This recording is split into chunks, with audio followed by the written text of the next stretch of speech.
Hey everyone, this side Avneesh. स्वागत है आप सबके एक और नए एनालिसिस वीडियो के अंदर में, जहां हम बात करने वाले हैं बिटकॉइन गोल्ड का एक वीकली व्यू कि क्या रहने वाला हमारा, किस तरीके से मार्केट काम कर सकता है। एंड इसमें हम लेबल्स ड्रॉ करना भी सीखेंगे, जो बहुत सारे लोग कंफ्यूजन रहता है कि सर इफेक्टिव जोन कैसे ड्रॉ करते हो, एंड ऑल कैसे प्लानिंग करते हो, ठीक है। एंड ओवरऑल वीकली प्लानिंग भी देखेंगे कि मार्केट का वीकली स्ट्रक्चर प्लानिंग क्या है हमारा, और एक स्विंग ट्रेड भी प्लान करके देंगे आपको कि स्विंग ट्रेड हम कैसे प्लानिंग कर सकते हैं for the breakout of this scenario. देखो, आप लोग बोला था कि मार्केट एक चैनल में ट्रेड कर रहा है, चैनल के ब्रेकआउट के बाद हमें अच्छे मोमेंटम मिल सकते हैं मार्केट का ब्रेकआउट या फिर ब्रेकडाउन के बाद, तो बहुत ही क्रेजी मोमेंटम मिल रहा है। इसके पीछे थोड़ा फंडामेंटल टर्म को भी देखा जाएगा कि क्या वॉर्स के कारण हो रहा है चीजें, कि क्यों मार्केट के पास इतना बुलिश मोमेंटम क्रिएट हो चुका है, ठीक है। तो कहीं ना कहीं सारी चीजों पे बात करने वाले हैं हम लोग। बाकी गाइस, इस वीडियो को प्रॉपर देखना, क्योंकि इसमें कही गई सारी टेक्निकल टर्म्स, जो भी फंडामेंटल टर्म होगा मार्केट में, बहुत ही मार्केट पॉइंट ऑफ व्यू से बहुत क्रेजी रहेगा। एंड एक तरीके से वीडियो आपके पास इंफॉर्मेशनल भी होने वाला है, लर्निंग भी होने वाला है, एंड आपको यहाँ पे कहीं ना कहीं ट्रेड भी हम लोग एक प्रोवाइड करा रहे हैं, जहाँ पे आपको एक मार्केट का व्यू पता चलेगा। तो चलिए स्टार्ट करते हैं इस वीडियो को, ले चलते हैं आपको ट्रेडिंग चार्ट पे एंड दिखाते हैं प्रॉपर तरीके से वीकली व्यू। तो जो स्टार्ट बिट से करता हूं मैं, बिटकॉइन के बारे में थोड़ा देख लेते हैं, उसके बाद से हम गोल्ड की तरफ बढ़ेंगे। तो बिटकॉइन में चीजों को जानने के लिए ना, आपको थोड़ा सा मैं ले जाना चाहता हूं आपको बायबिट वाले चार्ट पे, जहां पे लेबल्स होकर थोड़ा मैंने ड्रॉ करके रखा है पहले से, तो आपको क्लियर हो पाएगा अच्छे तरीके से कि मार्केट में चल क्या रहा है, ठीक है। अब बहुत सारे लोगों को बहुत सारे कंफ्यूजन होगा इस पर्टिकुलर पॉइंट पे कि भाई मार्केट इतना वीकली व्यू पे किस तरीके से बुलिश हो गया, बुलिश कैंडल बिल्कुल एक्सेप्टेबल नहीं था मार्केट में, कैसे बुलिश कैंडल आ गया, ठीक है। तो उन सारी चीजों पे भी बात करेंगे हम कहीं ना कहीं यहाँ पे, कि जो भी कंडीशन हमको लग रहा है कि मार्केट पॉइंट ऑफ व्यू से बहुत ज्यादा जरूरी है देना आप लोगों को, ठीक है। तो अपना पॉइंट ऑफ व्यू पे रखूंगा मैं यहाँ पे। तो आप इस बिटकॉइन चार्ट को देख रहे हो कि बिटसी 1,25,000 से ट्रेड करके बॉटम की तरफ आया, एक मार्केट एक एरिया पे जाकर सस्टेन हुआ, 57,000 58,000 के नियर अबाउट पे मार्केट सस्टेन हुआ। एंड मार्केट इस पर्टिकुलर जोन पे प्रीवियस में भी सस्टेनेबिलिटी लिया था एंड बायर्स को क्रिएट किया, और बायर्स आ नहीं पाया मार्केट में। एक टाइम के बाद से सिर्फ सेलर्स एक्टिवेट हुए मार्केट को, और एज इट इज कंटिन्यू करा है। तो आपको क्या लगता है कि ये जो मार्केट अभी इतना बड़ा जो कैंडल आप देख पा रहे हो, क्या है जेन्युइनली एक सही कैंडल है मार्केट में, या फिर एक ट्रैप है? इस पर थोड़ा हम बात करते हैं। देखो, डिस्कस के अराउंड अगर जाओ ना, लाइक लेबल्स के बेसिस से बात करो, बीएसपी स्ट्रेटेजी की बेसिस से बात करो, तो ऑब्वियस सी बात है मार्केट में कि बायर्स हैं, और ऑलमोस्ट जो बायर्स हैं वीकली बेसिस पे वो सस्टेन भी कर जाएंगे। करीबन देखोगे तो एक दिन 15 घंटे बाद मार्केट जो अपना एक कैंडल क्लोज करेगा वीकली व्यू का, ठीक है, एक weekly analysis like weekly candle close करेगा, तो उसके बेसिस पे हम बोल सकते हैं कि मार्केट इस लेवल का ब्रेकआउट कर चुका है, जो कि बहुत मेजर जोन था। 70,000 को बोल सकते हो, 72,000 बोल सकते हो, ठीक है। ऑलमोस्ट 70,000 को रिप्रेजेंट कर सकते हो कि 70,000 का जोन बहुत क्रेजी जोन था, एंड ओवरऑल मार्केट इस लेवल का ब्रेकआउट कर दिया, ठीक है। लेकिन कंपैटिबिलिटी सिनेरियो ये है कि पहले भी मार्केट ब्रेकआउट हुआ है, ये पहली बार तो है नहीं कि मार्केट इस पर्टिकुलर पॉइंट से बायर्स एक्टिवेट किया हो। इससे पहले भी मार्केट 58,000 60,000 से बायर्स को एक्टिवेट किया था, बट कहीं ना कहीं मार्केट 82,000 पे 80,000 पे फेलियर हो गया था जाके, ठीक है। तो इस बार का जो कैंडल है थोड़ा यूनिक बन रहा है। उस टाइम पे मार्केट को कई वीक लगा था जाने में इस पर्टिकुलर पॉइंट से इस पर्टिकुलर पॉइंट पे, बट हमें लग रहा है कि इस बार एक ही वीक में की कैंडल में मार्केट यहाँ पे देख रहे हो अपने अपने टॉप मोस्ट लेवल के नियर अबाउट तक रीच कर रहा है। तो एक भी कंडीशन हमारे पास जनरेट हो रहा है कि कहीं ना कहीं जो बुलिश प्रेशर हम देख पा रहे हैं मार्केट में, वो इस बीएसपी कंसेप्ट के हिसाब से बायर्स एक्टिवेट हो चुके हैं मार्केट में और कंटिन्यू कर सकता है। थोड़ा टेक्निकल टर्म्स हट के देखो, थोड़ा ट्रैप मोमेंटम्स को समझते हैं यहाँ पे क्या क्या हो सकता है। तो दूसरी चीज यहाँ पे मेरे पास निकल के आती है कि मेरे पास जो प्रीवियस में जिस एरिया से मार्केट सेलर्स एक्टिवेट हुए थे, 50% प्रोबेबिलिटी रहेगा कि इस पर्टिकुलर पॉइंट पे फिर सेलर्स एक्टिवेट हो मार्केट में। और रिसेंटली जितने भी बायर्स को मार्केट इन्वाइट किया है, या फिर जो भी चीजें हुई है मार्केट में, इसके अपोजिट कैंडल बना के मार्केट सेलिंग की तरफ चला जाए, एंड 50% प्रोबेबिलिटी यहाँ पे ऐसा निकल के आ रहा है कि इफ इन केस मार्केट इसका ब्रेकआउट करता है, दैट्स मींस मार्केट 1 लाख के लिए तैयार है। यहाँ पे 1 लाख से ऊपर भी जा सकता है, ठीक है। No responsibility for the market scenario. Fundamental term भी इसके लिए कहीं ना कहीं काम करेंगे भाई। फंडामेंटल टर्म तो ऑब्वियस सी बात है काम करेंगे, ठीक है। लेकिन टेक्निकल टर्म के बेसिस पे हम ऐसे परफॉर्म कर सकते हैं कि कहीं ना कहीं जो मार्केट का सिनेरियो है, यहाँ पे जो कंपैटिबिलिटी एरियाज है, मैं बोल सकता हूँ कि जी मेरे पास 80,000 80 से लेके 82,000 तक का जो एरिया है, अगर इसका ब्रेकआउट कर देता है मार्केट, दैट मीन्स जो बिटकॉइन अपना बुलिश है, अगर इसका ब्रेकआउट नहीं कर पाता है तो प्रॉपर तरीके से जो मार्केट है बॉटम की तरफ आ सकता है, ठीक है। This is the complete structure for the bitcoin, ठीक है। इन द वीकली व्यू, मेरा वीकली व्यू पे मार्केट का स्ट्रक्चर ये बन रहा है अपना। गोल्ड को भी देख लीजिए भाई, जो गोल्ड ने रिकवरी स्टार्ट किया है इस वीक, बिल्कुल अनप्रेडिक्टेबल था। फर्स्ट डॉट कॉम पे चलते हैं हम लोग, थोड़ा देखते हैं गोल्ड को भी, क्योंकि गोल्ड का जो हम प्लानिंग कर रहे थे ना मार्केट में, उससे कहीं ज्यादा जो हम प्रीवियस वीक प्लानिंग किए थे फेलियर नहीं होगा तो मार्केट बाइंग की तरफ चला जाएगा। ऑब्वियस बात है, मार्केट कहीं ना कहीं उस लेवल से ज्यादा यहाँ पे बायर्स को एक्टिवेट किया है, और एक इफेक्टेड जोन को जिसको मार्किंग किए थे अपने को नियर अबाउट पे 4,417 75 के नियर अबाउट, 80 के नियर अबाउट पे मार्केट उसको यूं ही ब्रेक कर दिया, लाइक थोड़ा सा भी प्रेशराइज नहीं किया मार्केट उस पर्टिकुलर पॉइंट को, और ये डायरेक्टली मार्केट उस लेवल्स का ब्रेकआउट कर दिया। तो उस कंपैक्टिबिलिटी सिनेरियो पे निकल के ये आ रहा है कि अगर ऐसे मार्केट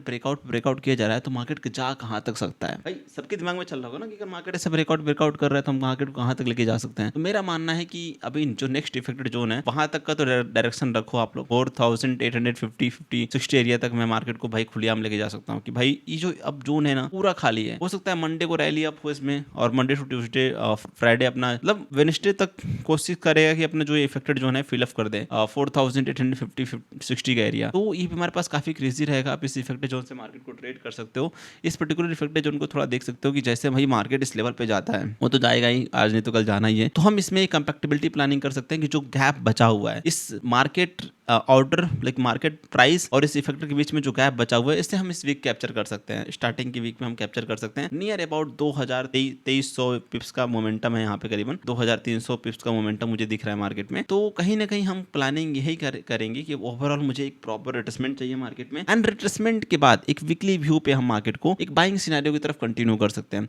हो सकता है रिट्रेसमेंट कहाँ तक का होगा, क्या लगता है आपको रिट्रेसमेंट कहाँ तक का होगा? सभी थोड़ा डेट चार्ट पे शिफ्ट करिए। तो हमें लगता है कि रिट्रेसमेंट अपने इफेक्टेड जोन तक का होना चाहिए जो अभी रिसेंट मार्केट ने इफेक्टेड क्रिएट किया है 4479 के नियर अबाउट पे। तो ये लेवल काफी क्रेजी रहेगा अगर इस पर्टिकुलर पॉइंट ऑफ टाइम पे, इस पर्टिकुलर पॉइंट ऑफ जोन पे मार्केट एक रिट्रेसमेंट बना देता है यहाँ पे। तो टू बी ऑनेस्ट बहुत हम क्लियर रहेंगे अपने लेवल्स को लेके कि मार्केट इस पर्टिकुलर पॉइंट पे सेलिंग को एक्टिवेट किया और सेलर्स पॉइंट को टच करके इस पर्टिकुलर जोन से मार्केट जो है बाइंग की तरफ मोमेंटम करके निकला हुआ है। तो बहुत ही क्रेजी सीन रहेगा मार्केट में इफ इन केस अगर मार्केट इस जोन से बाइंग को एक्टिवेट करता है। तो इफेक्टेड का सिनेरियो देख ही रहो कितना क्रेजी है। अगर इस इफेक्टेड का प्रेशर पड़ते रहा, एक ब्रेकआउट तो हो ही चुका है फाइनली मार्केट में, अगर प्रेशर ऐसे ही रहा कंटिन्यूअस प्रोसेस पे तो हम बोल सकते हैं कि हम इसको इजीली ट्रेड कर सकते हैं फॉर द नेक्स्ट लेवल्स के लिए जो कि मार्केट में 4850 का एरिया है। मतलब मोटा मोटी बोले तो हमको मार्केट को बाइंग की तरफ लेके जाना है। एक रिट्रेसमेंट चाहिए हमको मार्केट में, वो इफेक्टेड तक का रिट्रेसमेंट चाहिए नियर अबाउट टू 4500 का रिट्रेसमेंट दे दे मार्केट, उसके नियर अबाउट का 4480 तक का, ठीक है। और उसके बाद से मार्केट कंटिन्यू करता है तो हम 4850 तक लेके जा सकते हैं। अब अगर यहाँ से पॉइंट्स को मेजर करो आप, इस पर्टिकुलर पॉइंट से अगर मार्केट को हम कंटिन्यू कराते हैं तो देखोगे तो नियर अबाउट 3000 से भी ज्यादा, करीबन 3600 पिप्स का मोमेंटम मुझे मार्केट में दिख रहा है, ठीक है। तो कहीं ना कहीं डायरेक्शन भी बदल गया। एक बार छोटा सा एनालिसिस करने के बेसिस पे अगर देख रहे हो तो एक वीकली व्यू अपना कैसे हम मार्केट में प्लानिंग कर पा रहे हैं आपको क्लियर हो रहा है। अब रही बात स्विंग ट्रेडिंग की, तो इसमें परफॉर्म कैसे करना है आपको। लेट्स सपोज इफेक्टेड का रिट्रेसमेंट आता है तो हमारे लिए गुड प्लानिंग होगा। हम ऑन द मार्केट ऑर्डर जब हम भी मार्केट में ट्रेड कर रहे होंगे अपने ट्रेडिंग डेज में तो वहाँ आपको एक्सप्लेन कर देंगे क्या एक्चुअल सिनारियो रहेगा इसका, ठीक है। एंड उसके बेसिस पर आप ट्रेड कर लेना। बहुत ज़्यादा आपको लाइक हार्डली नहीं प्ले करना है उसको। कोशिश करना है कि मिनिमम क्वांटिटी में मैक्सिमम प्रॉफिट्स निकाल पाओ इस पर्टिकुलर ट्रेड में, क्योंकि रैली चल रहा है, ठीक है।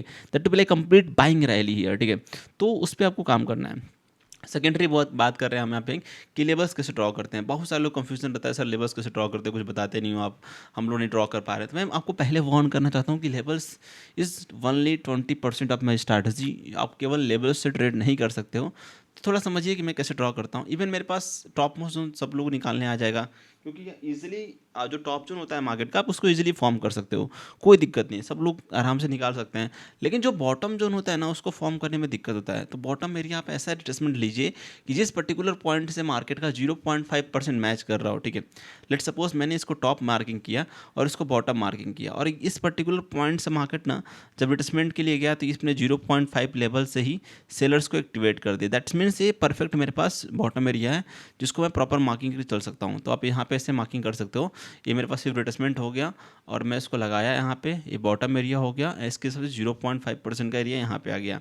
डेट्स मीन्स हमारे पास जो बॉटम एरिया है एक पूरा सही है अगर 0.5 मैच कर रहा है तो, ठीक है। अगर 0.5 से मैच नहीं करता, अगर यहाँ कहीं से मार्केट सेलिंग की तरफ आता जाके तो हमारा 0.5% मैच नहीं करता और यहाँ से मार्केट को अपने 0.5% स्ट्रक्चर से सेलिंग की तरफ लेके आ सकते हैं। एंड इवन हम इस तरीके से बहुत हाईली प्रिडिक्टेबल लेवल्स भी ड्रॉ कर सकते हैं कि जो नेक्स्ट मार्केट में जो चीज़ें हैं कहाँ तक जा सकता है मार्केट, कहाँ तक प्लानिंग कर सकते हैं इसको, किस लेवल तक हम इसको ट्रेड कर सकते हैं आगे, ठीक है। तो आप ऐसे फर्दर चीज़ों को लाइक ड्रॉ करके कंटिन्यू कर सकते हो कि आपको आगे की चीज़ें कैसे देखना है मार्केट में, आगे की चीज़ें कैसे ड्रॉ करना है। तो आप ऐसे चीज़ों को परफॉर्म करके ड्रॉ कर सकते हो, ठीक है। लेट सपोज मैं बोल रहा हूँ कि मेरे पास इस इफेक्टेड जोन के ऊपर एक नया इफेक्टेड कहाँ बनेगा, तो मैं क्या करूँगा, इस इफेक्टेड पकड़ूंगा मार्केट को bottom area, this is like 0.5% scenario. हमें लगता है कि आने वाले टाइम पे मार्केट 6300 जा सकता है। तो मानोगे आप? भाई जा सकता है, क्योंकि इफेक्टेड के अराउंड मार्केट प्ले कर रहे हैं हम, ठीक है। और बहुत लॉन्ग टर्म सिनारियो हो सकता है कि 2 साल लग जाए, साल लग जाए, ठीक है। बाकी फंडामेंटल पे बहुत ज़्यादा डिपेंड करता है मार्केट इस समय पे, क्योंकि फंडामेंटल के बेसिस पे मार्केट बहुत ही ज़्यादा चल रहा है। टेक्निकल टर्म तो इन्वॉल्व हो रहे हैं इसके अंदर में, टेक्निकल टर्म पे हम ट्रेड भी कर पा रहे हैं, स्कैल्पिंग बहुत अच्छा कर रहे हैं। इवन हम इस वीक अगर हमने कैप्चर किया था लगभग 1700-1800 पॉइंट इस वीक हम लोगों ने कैप्चर किया था। कल रात वाले ट्रेड को भी अगर देखोगे गोल्ड में आप यहाँ पे, जो हम कल रात को प्लानिंग किए थे, बहुत ही शानदार ट्रेड गया था अपना, मतलब देखो तो नियर अबाउट 240 उसका प्रॉफिट इसमें मिला था हम लोग को। और मैंने बोला था कि ओवरऑल रिस्क फ्री पे रखो, अगर मार्केट देता है तो मैक्सिमम प्रॉफिट लेना, तो रिस्क फ्री नहीं हुआ हमारा एक तरीके से। और हमको यहाँ पे करीबन करीबन 240 का प्रॉफिट मिला, date to like closing day Friday को रात में, ठीक है। तो अच्छा सीन था, अच्छा मार्केट था।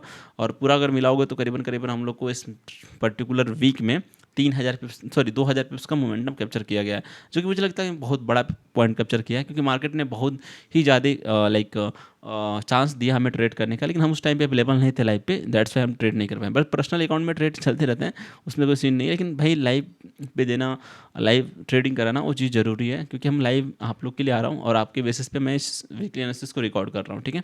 तो बताना जरूरी है मेरे पॉइंट ऑफ व्यू से। बाकी आप लोग भी अपने ओपिनियन शेयर कर सकते हो मार्केट का क्या व्यू रहने वाला है। एंड मिलते हैं आप लोगों को एक और नए एनालिसिस वीडियो में। Stay focus on market. मिलते हैं आप लोगों को नई वीडियो में guys, have a good day, bye bye.